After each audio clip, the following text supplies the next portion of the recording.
Today, I want to talk about one more name change story in the Bible. We've talked about a few, right? I want to talk about one more, and that's the story of Jacob. How many have heard a sermon on Jacob before? Just raise your hand, I'm just curious. Okay, quite a few of us. There was a playwright named Alan Bennett who did this comedic bit called The Sermon. Has anyone seen this? I don't know if it's aged that well, but it made me laugh. He did this in the 1960s, and basically he came out dressed as a priest. He read an obscure Bible verse, and then did what so many ministers, unlike me, would do, was just read into it in all these weird ways, and then he would tell stories. None of it was connected. Basically, he was just mocking every preacher who has ever lived. And it's very funny. But the opening line, the way he said it, it still makes me laugh to this day. He comes out, "Today I will be talking about Genesis 27, verse 11. My brother Esau is an hairy man, but I am a smooth man." Oh, that made me, and then he just keeps going on and on. And today I'm going to tell the story of the hairy man and the smooth man. And I thought I would start by reading from the Gen Z Bible. Has anyone heard of this? Gen Z Bible? Now, for all the purists out there, this is not a translation or version of the Bible. In fact, it clearly says, Gen Z Bible stories. These are Bible stories that are written in the vernacular of Generation Z. Who are they? Right here. Yeah.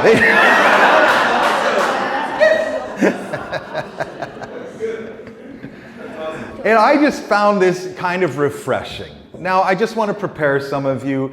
I hope you can just roll with it. And I'll tell you why. Because how many Gen Zs do you think are reading the Bible? The statistic says not a whole lot. So I think anything that can kind of captivate the imagination and curiosity of young people to be exposed to the Bible stories, I just think that's a good thing. So I'm going to read it. If you can roll with the fact that they call God Big G, I would appreciate it. Okay?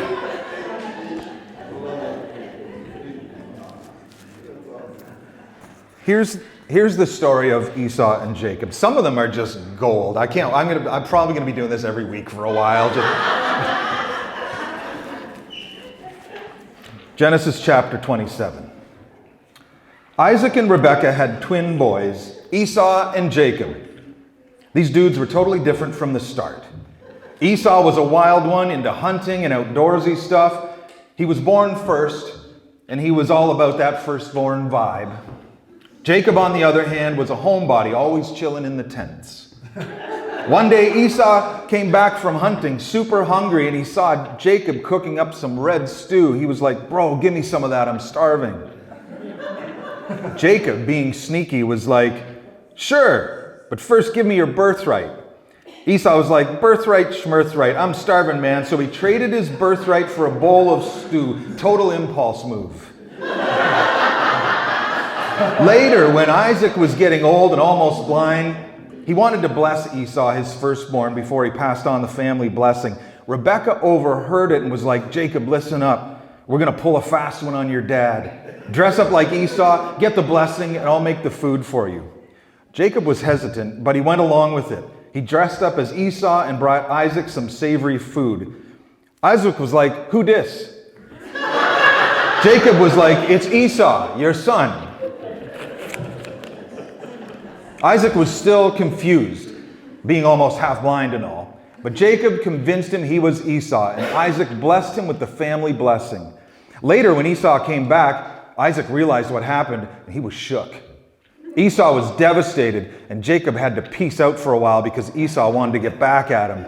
It was a pretty messy situation, full of trickery and family drama, all over some stew and a blessing. So that's the Gen Z Bible story of Jacob and Esau. That's your Bible now. We are also going to look at this story from actual translations of the Bible. I would recommend everyone get this. It's incredible. Please don't replace your Bible with this. This is like a commentary of sorts. So here's the basic story. Abraham is called to be the father, and his name was changed as well, right? Abram to Abraham.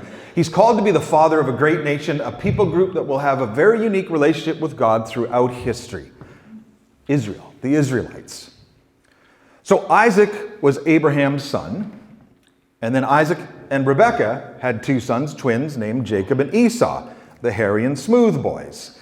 So in the womb, Rebekah already feels them fighting in her womb.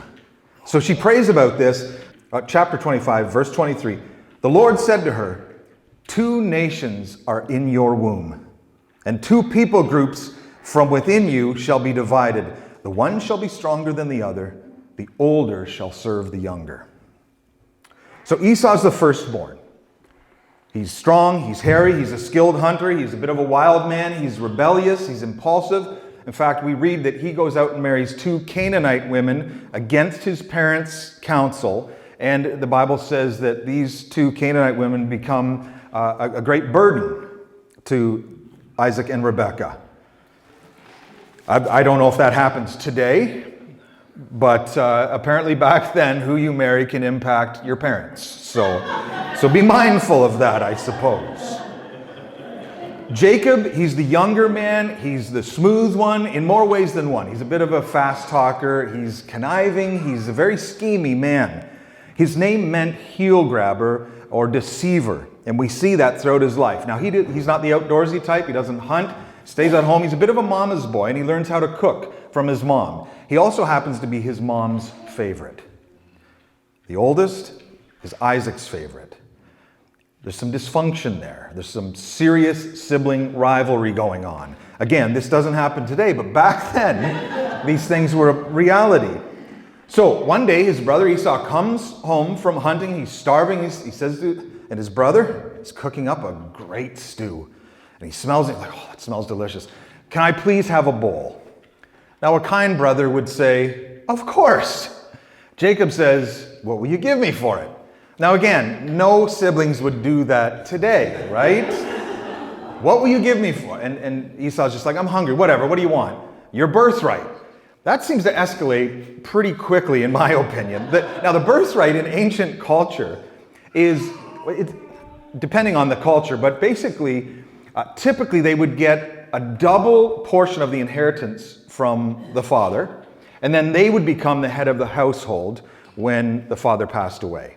That could differ from culture to culture, but that's basically what's going on. So, that could be like 1,000 cattle or something for a bowl of stew, right?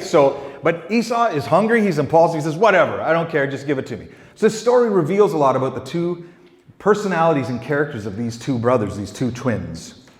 Later on, Isaac's health is failing, and as the family's preparing for him to pass, traditionally what would happen is the father would give the firstborn a blessing.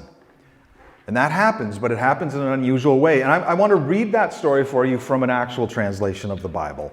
Genesis chapter 27. One day when Isaac was old and turning blind, he called for Esau, his older son, and said, "My son." "Yes, father," Esau replied. "I'm an old man now, and I don't know when I may die. So take your bow, a quiver full of arrows, and go out into the open country to hunt some wild game for me. Prepare my favorite dish, you know the one I love, and bring it here for me to eat. Then I will pronounce the blessing that belongs to you, my firstborn son, before I die."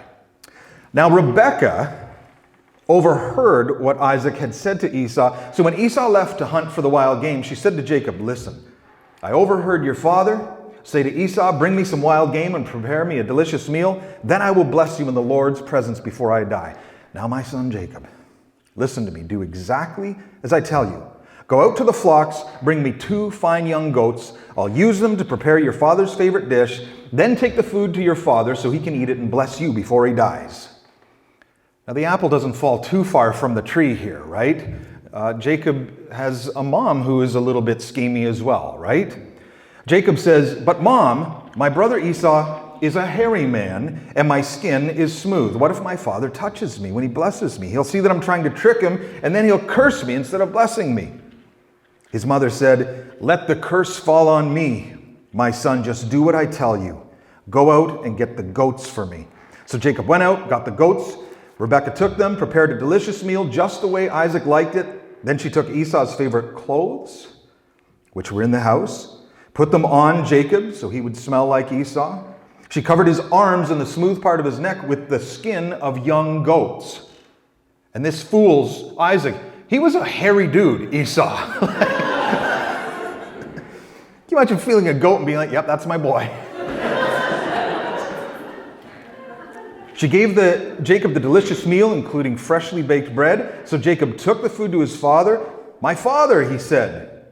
"Yes, my son," Isaac answered. Who are you, Esau or Jacob?" Jacob replied, "It's Esau, your firstborn son. I've done as you told me. Here's the wild game. Now sit up and eat it so you can give me your blessing." Esau said, "How did you find the wild game so quickly?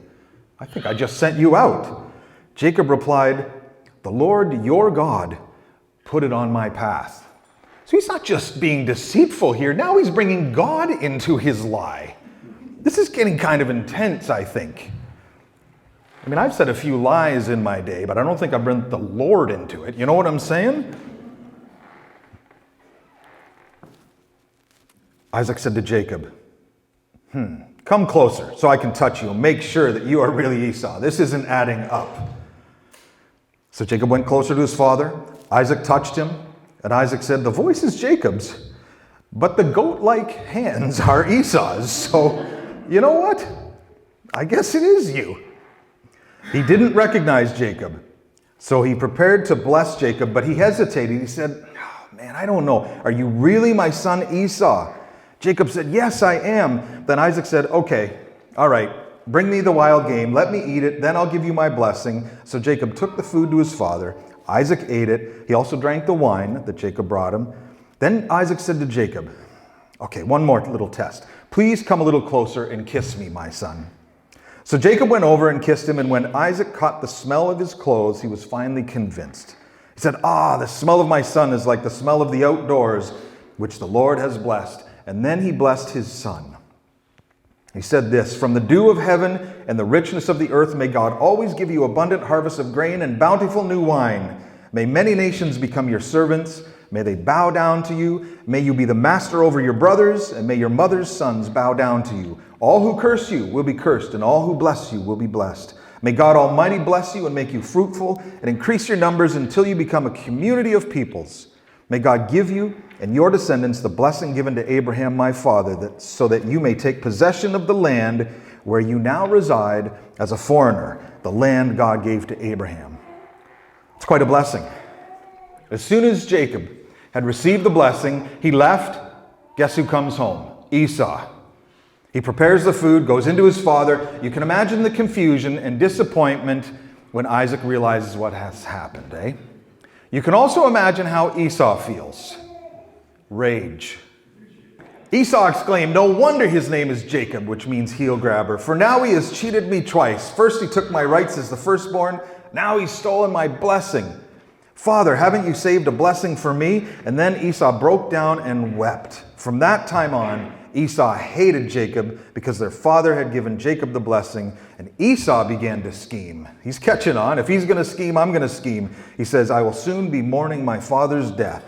After that, I'll kill my brother Jacob." So as soon as this happens, Isaac and Rebekah realize what's going on. So they send Jacob to Rebekah's brother's house. His name is Laban. Now that's up in a city called Haran. This is 800 kilometers away. So Jacob flees. He doesn't want to be killed by his brother, and Esau is much stronger and very good with a bow and arrow. So he takes off. 800 kilometers, that's a long journey because he's walking by himself, right? He's not getting in his Corolla and driving there, right? He's walking. About halfway, a little bit before halfway, he goes to sleep at night. And out in the middle of the wilderness, there's no tent, He's sleeping under the stars, a rock for his pillow, and he has this profound experience. I imagine you've heard this story, the story of Jacob's ladder. So what happens is he has a vision or a dream, or maybe he actually sees it. We don't know, but this portal opens up above him, and there's these angels descending and ascending on like a ladder of light. You know, nowadays we'd be like aliens going up and down or something, right? Like this is... But then he hears the voice of God speak from this portal that is opened, and here's what it says. Chapter 28, verse 13. I am the Lord, the God of Abraham and Isaac your father, and the land on which you lie I will give to you and to your offspring. Your offspring shall be like the dust of the earth, and you shall spread abroad to the west and to the east and to the north and to the south, and in you and your offspring shall all the families of the earth be blessed. Behold, I am with you, and I will keep you wherever you go, and will bring you back to this land, for I will not leave you until I have done what I have promised you. So this is the first awakening that Jacob has to his authentic identity, his God-given identity that comes with a calling, it comes with a blessing, it comes with a destiny. So Jacob travels this 800 kilometers, arrives in Haran, and something interesting happens. He comes to the well. Most communities were centered around a well or a river or lake. They had a well, and they were waiting for all the shepherds to come because they had a stone that covered the top of the well. And you had to have a few guys come to be able to lift it off. Well, Jacob comes and he's asking about Laban. Hey, I'm here to see Laban. Do you know where he lives? Yeah. In fact, that's his daughter right there. He sees Rachel, and he is smitten. He is smitten. Now, back then, I know it's his cousin. That's just what they did back then. You just get that out of your mind. That's what they did. It's a different time and culture. But he's absolutely smitten. He's like, oh, Rachel is definitely my bae, right? So what he does to kind of impress her is he goes over and he says, oh, you need like 4 shepherds to take this off? And he himself lifts the stone off the top of the well. Rachel, by all means, go ahead, have a drink, right? He's trying to impress her, which is kind of impressive. So you can only imagine how strong Esau is if Jacob's that strong, right? So what happens is Jacob goes back to Laban's house. He's fallen in love with Rachel, and he gets a job with his uncle. He works on his farm. Laban's quite wealthy, and he makes a deal. He says, hey, I'd really like to marry your daughter Rachel. Now Laban, you're starting to see a trend in this family. He's a bit of a schemer. He says, oh, really? Work for me for 7 years, and then you can have my daughter. Well, he's so smitten, he says 7 years, no problem, no problem. Well, Laban is really schemy, because after 7 years, the details of how Jacob is surprised by this, I'm still not totally sure. But anyways, the next morning after the wedding, I don't know how much Jacob had to drink at the wedding, but he wakes up and he realizes, this isn't Rachel, this is Leah, her sister. What is going on, Laban? I thought, and Laban was like, oh, sorry, it's our custom in our culture way up here in Haran. You got to marry the older daughter first. That's just how we do it up here. But I'll tell you what, I'll make you a deal. You work for me 7 more years and I'll give you the younger daughter as well. So a lot of scheming going on in this family, right? Well, Jacob agrees. He works 7 more years and then he marries Rachel. And again, back then, I don't even want to get into how many wives and stuff. Can we just stick with this story here? Different time, different culture. Anyway,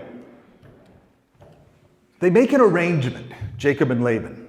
Jacob says, okay, you want to take care of you want your daughters to do well.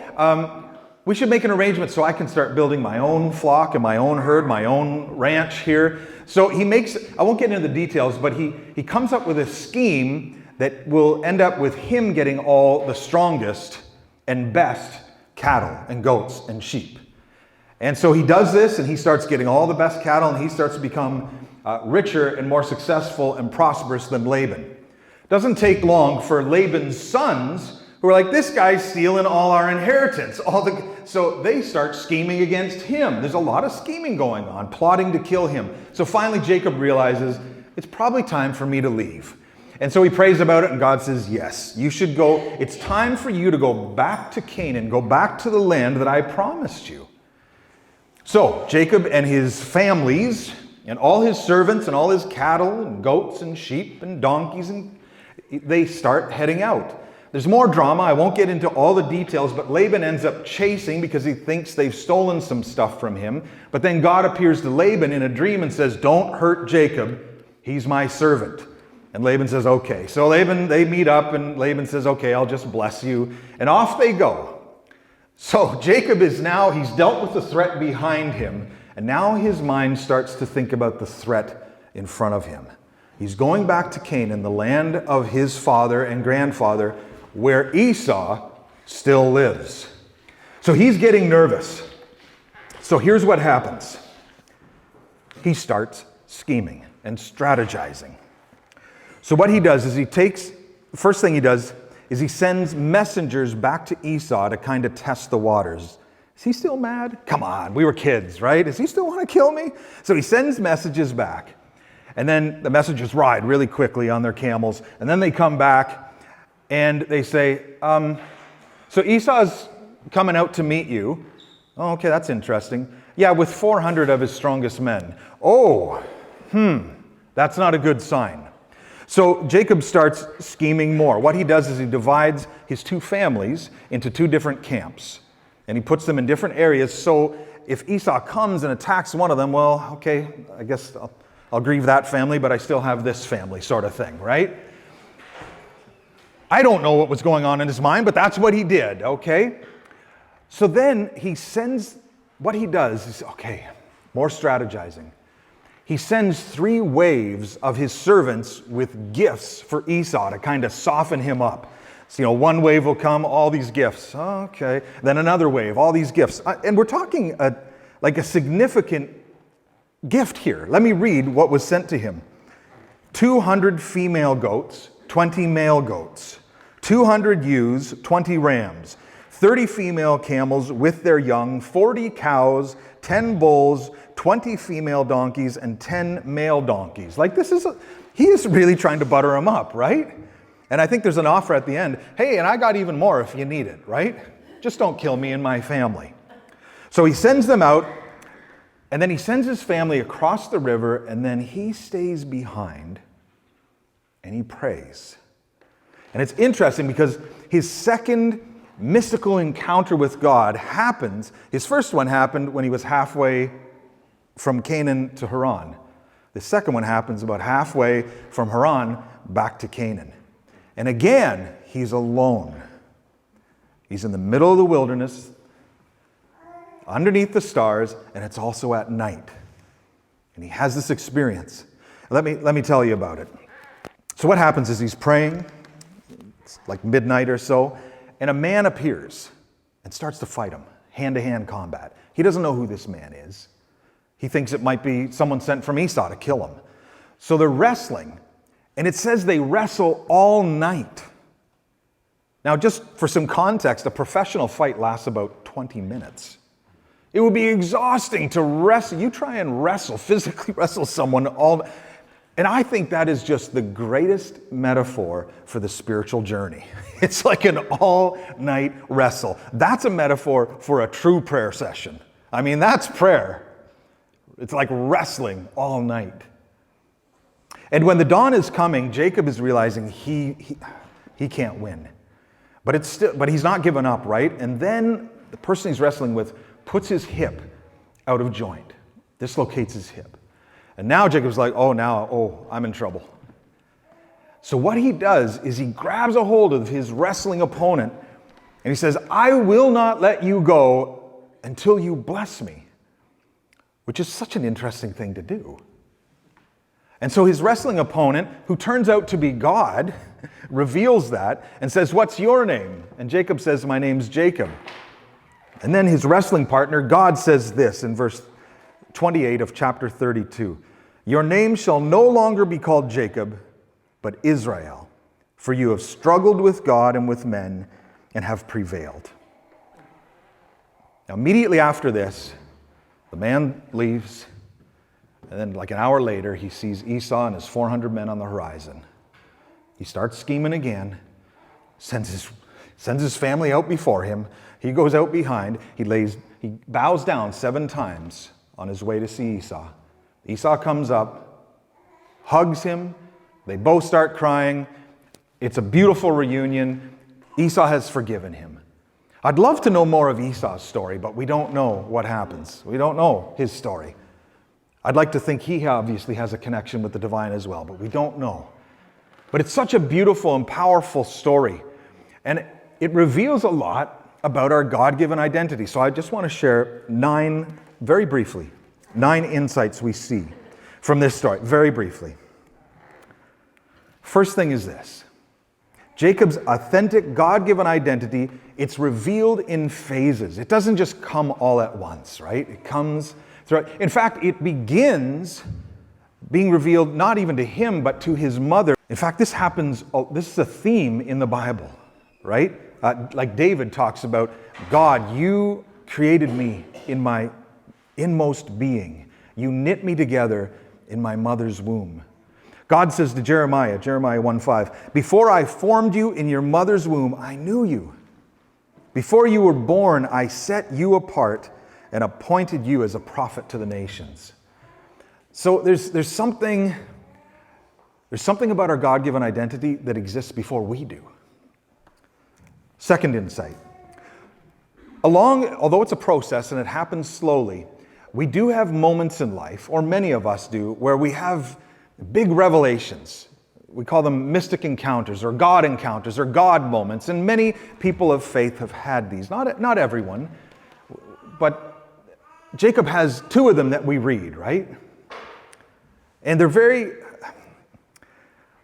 I think there's clues into the kind of environments that lend themselves to these kind of spiritual moments. He's alone. There's solitude. There's silence. He's in nature. And he's literally he's very connected to nature. It's nighttime.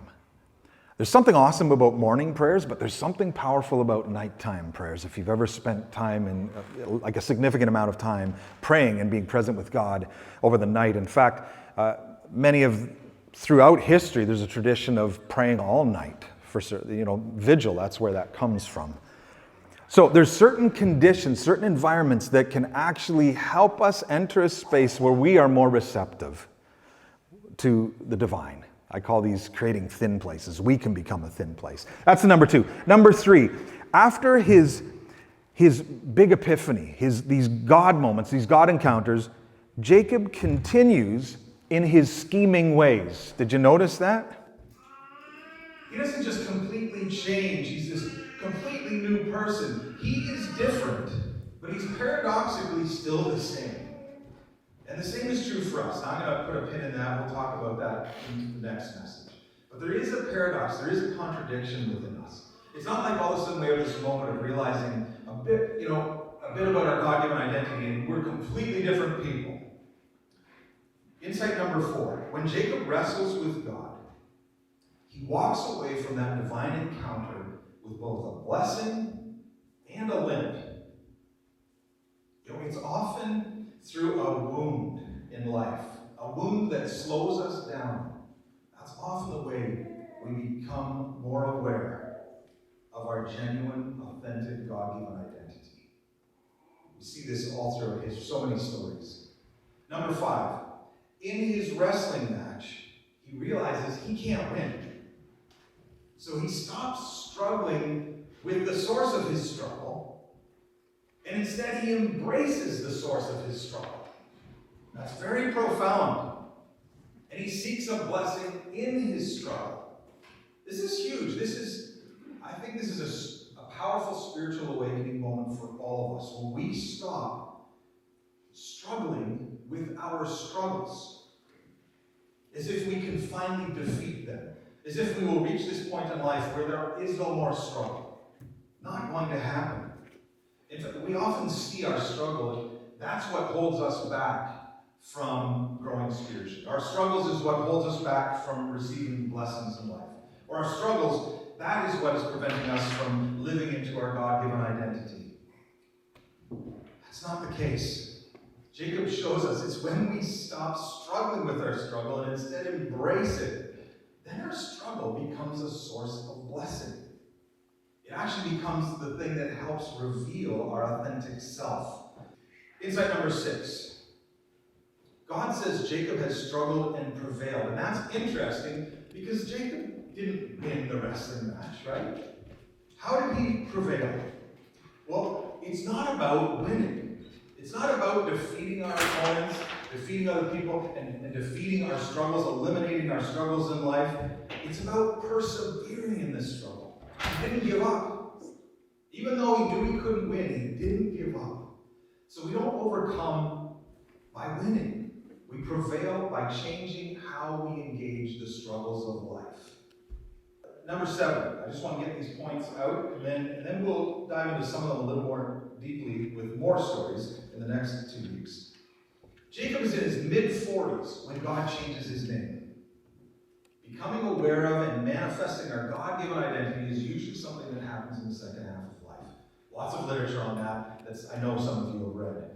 But here's what's important for younger people. And this is actually something that I wish someone had told me.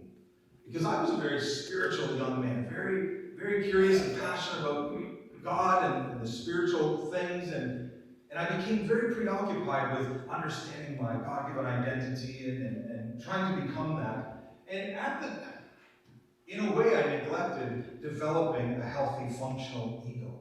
There is a process to this, and the first half of life is about developing a healthy, functional ego. Like really exploring the way you're wired, you're naturally wired, your natural passions, your interests. Really exploring with your identity. That's a natural part of spiritual development. It's not that you shouldn't pursue your God-given identity. You should be open to it. But ego development is actually an important part of personal development. More on that later as well, but another tidbit throwing out there. But there's a process here. Number 8. Notice Jacob's God-given identity is rooted in his personality, his temperament, his nature, nurture, self. Right? His authentic self isn't something completely new or different. It's the redemption and the refinement of how he's naturally wired. Right? I mean, he's a heel grabber. That's kind of how he is. And he tends to spar and wrestle with other people and God and gets himself into conflicts. That's who he is. And his God-given identity doesn't say, you need to get rid of all that and stop being. It actually embraces it, says, yeah, you're Israel. You struggle with other people, you struggle with God, and you prevail. His God-given identity is actually a heightening of his natural wiring, his nature, nurture, self. I love that. So our God-given identity, our divine destiny, is usually connected to our nature, nurture, self, how we're born, how we are.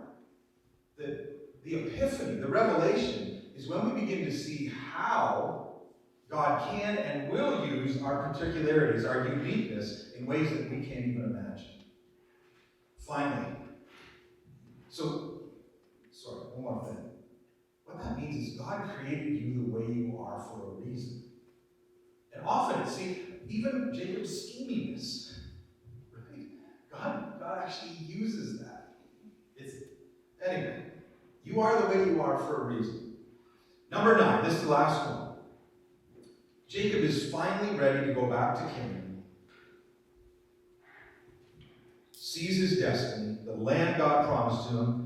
But this requires facing his biggest fear, his brother, facing his past, the consequences of his life choices.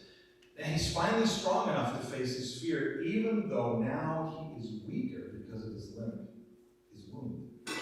Again, paradox. Our strength is made perfect in weakness.